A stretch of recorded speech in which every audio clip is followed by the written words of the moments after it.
प्यारे दोस्तों, धार्मिक कथाएं चैनल में आपका हार्दिक स्वागत है।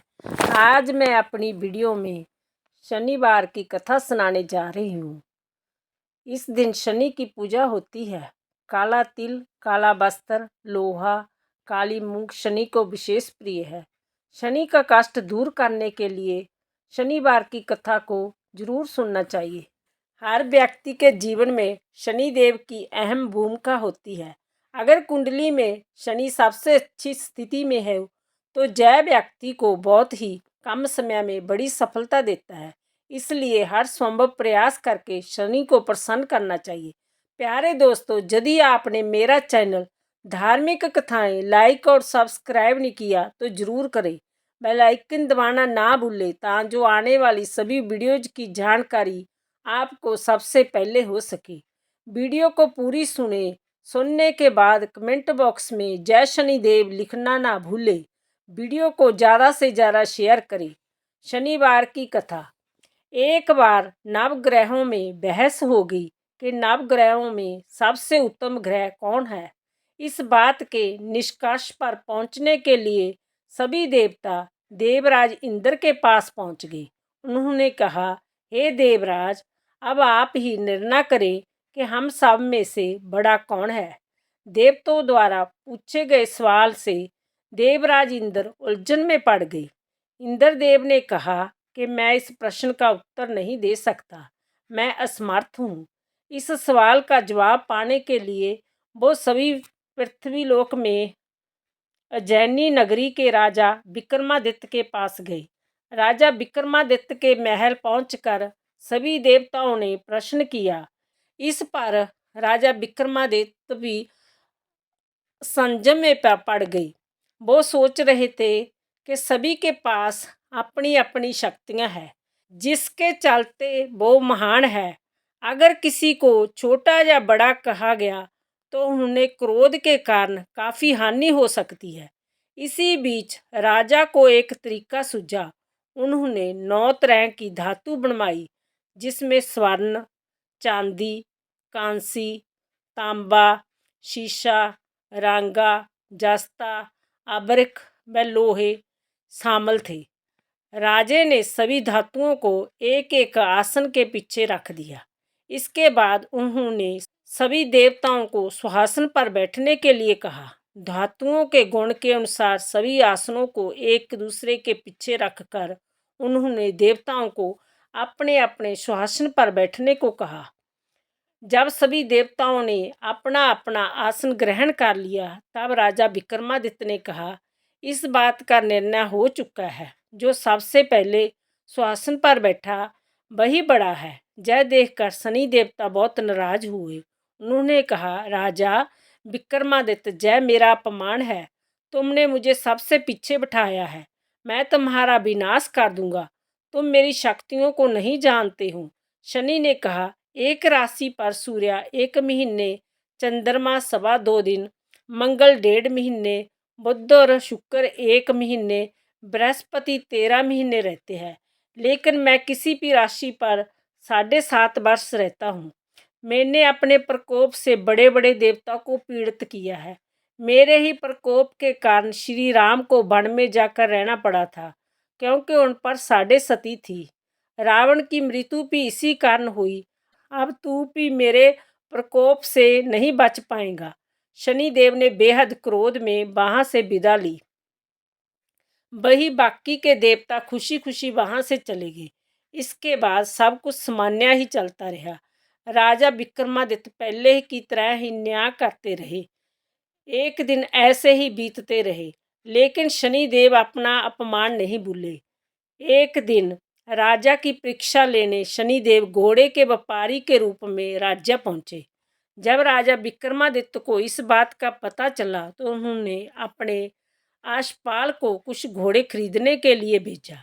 अश्वपाल लौट आया और राजा को बताया कि घोड़े बेहद ही कीमती है। राजा ने खुद जाकर एक सुंदर और शक्तिशाली घोड़ा पसंद किया और उसकी चाल देखने के लिए घोड़े पर सवार हो गए। जैसा ही राजा विक्रमादित्य घोड़े पर बैठे, वैसे ही घोड़ा बिजली की रफ्तार में दौड़ पड़ा।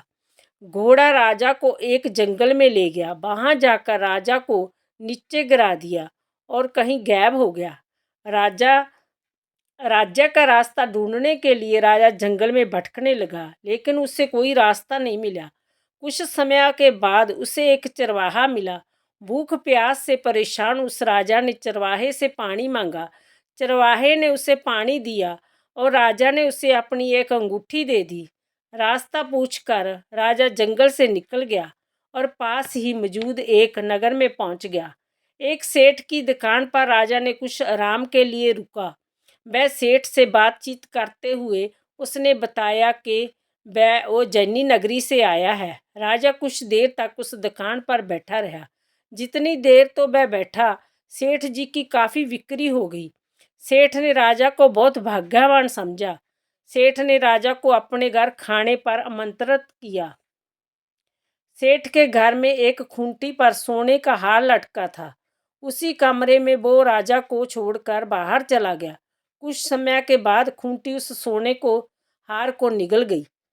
सेठ ने विक्रमादित्य से वापस आकर पूछा कि उसका हार कहाँ है। तब राजा ने उसे हार गायब होने की बात बताई। सेठ ने क्रोधित होकर विक्रमादित्य के हाथ पैर कटवाने के आदेश दे दिए। राजा विक्रमादित्य के हाथ पांव कटवाकर उसे नगर की सड़क पर छोड़ दिया गया। एक दिन राजा मेघ मल्हार गा रहा था। उसी समय उस नगर के राजा की बेटी राजकुमारी मोनी ने उसकी आवाज़ सुनी। उसकी आवाज़ बेहद पसंद आई। मोनी ने अपनी दासी को भेजकर गाने वाले को बुलाने को कहा। जब दासी लौटी तो उसने अपंग राजा के बारे में मोनी को सब बताया, लेकिन राजकुमारी उसके मेघ मल्हार पर मोहित हो चुकी थी। अपंग होने के बाद भी वह राजा से विवाह करने के लिए मान गई। जब मोनी के माता पिता को इसका पता चला तो वो हैरान रह गई। रानी ने अपनी बेटी को समझाते हुए कहा कि तेरे भाग्य में किसी राजा की रानी का सुख है। तू इस अपंग से क्यों विवाह करना चाहती हैं? लेकिन समझाने के बावजूद भी राजकुमारी नहीं मानी। जिद को पूरा कराने के लिए राजकुमारी ने भोजन छोड़ दिया। अपनी बेटी के खुशी के लिए राजा रानी अपंग विक्रमादित्य से मोनी का विवाह करने के लिए तैयार हो गई। दोनों का विवाह हुआ और वह तेली के घर रहने लगे। उसी दिन विक्रमादित्य के सपने में शनिदेव आए। उन्होंने कहा, देखा तूने मेरा प्रकोप। राजा ने शनिदेव से उसे क्षमा मांगते हुए कहा। उन्होंने कहा, जितना दुख आपने मुझे दिया है उतना किसी और को मत देना। इस पर शनिदेव ने कहा, राजा मैं तुम्हारी प्रार्थना स्वीकार करता हूँ।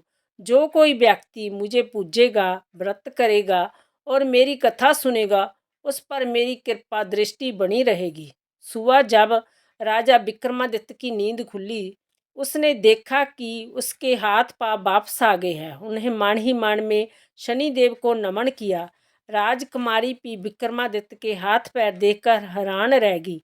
जब राजा ने शनिदेव के प्रकोप की कथा सुनाई, जब सेठ ने यह बात पता चली तो वह तेली के घर पहुंचा। उसने राजा विक्रमादित्य से उनके पैरों में गिरकर माफ़ी मांगी। राजा ने सेठ को माफ़ कर दिया। सेठ ने राजा से उसके घर जाकर भोजन करने के लिए कहा। भोजन करते हुए अचानक से ही खूंटी ने हार उगल दिया। सेठ जी ने अपनी बेटी का विवाह भी राजा के साथ कर दिया। उन्होंने उसे स्वर्ण आभूषण धन आदि देकर राजा के साथ विदा कर दिया। राजा विक्रमादित्य अपनी दोनों पत्नियों यानी राजकुमारी और मोनी और सेठ की बेटी के साथ अपनी राज उज्जैनी पहुँचे। सभी ने उनका स्वागत किया। इसके बाद राजा विक्रमादित्य ने पूरे राज्य में घोषणा करते हुए कहा, आज से शनि देव सब देवों में सर्वश्रेष्ठ माने जाएंगे।